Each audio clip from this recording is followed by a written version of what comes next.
Welcome to The Explainer. Today, we're going to tackle what seems like a fundamental contradiction of existence itself. All right, let's just dive right in. The universe, by its very nature, loves chaos.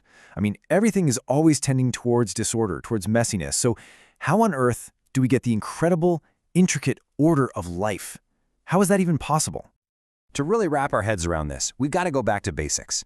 I'm talking about the fundamental rules of the game, the laws that run the entire universe. Okay, so right off the bat, we've got this major conflict. On one hand, you've got the rule that says the total amount of energy in the universe is fixed. It can't be created or destroyed. It just changes form. But on the other hand, the universe is constantly, relentlessly moving towards more randomness, more chaos. And life? Life is the ultimate example of order. I mean, it's a direct rebellion against that cosmic drift into messiness. So that's the big question, right? How does life figure out which chemical reactions are a go for building all this amazing order and which ones are a dead end? Well, the secret sauce, if you will, is this thing called Gibbs Free Energy, or delta G for short. Just think of it like this. It's the universe's ultimate decision maker. It measures the useful energy in a reaction and tells us if it's going to happen all on its own, spontaneously, like a ball rolling downhill, or if it's going to need a push. So what actually determines if it's spontaneous? Well, picture this cosmic tug-of-war. In one corner, you've got this drive to release heat, basically to chill out and get to a lower energy state.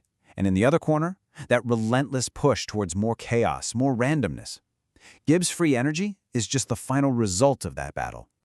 And get this, because this is where it gets kind of weird and wonderful. Take the hydrophobic effect. You know how oil and water don't mix?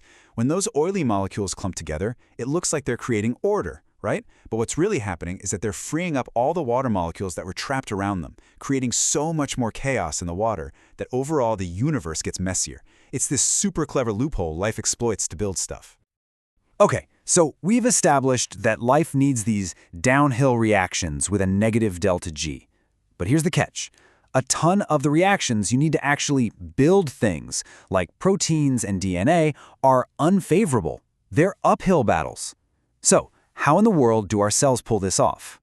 They use this absolutely brilliant strategy called energy coupling. The image here shows interlocking gears, and that's a perfect way to think about it. You use a really powerful downhill reaction to drive an uphill one that wouldn't happen on its own. It's genius. And the molecule that makes all this happen? It's ATP. This is the universal energy currency of the cell. Seriously, think of it like the cell's cash. It's a tiny, rechargeable battery that pays for pretty much everything a cell needs to do. And this gets to a super important point. Living things are never, ever at rest. They exist in what's called a dynamic steady state, constantly burning energy, constantly working just to maintain that precious order. Because the moment a cell hits that perfect balance, that equilibrium, that's game over, that's death. But hold on, because there's another massive piece to this puzzle. Just because a reaction can happen doesn't mean it'll happen anytime soon. I mean, a diamond will spontaneously turn into graphite, but you'd be waiting millions of years for that. Life doesn't have that kind of time. And this brings up a totally different problem. We've been talking about thermodynamics, which is all about can it happen? Is it even possible? But now we've got to talk about kinetics, which asks a very different question. Okay, but how fast will it happen? So how does life solve this final speed problem? Well, it brings in the specialists, nature's very own accelerators.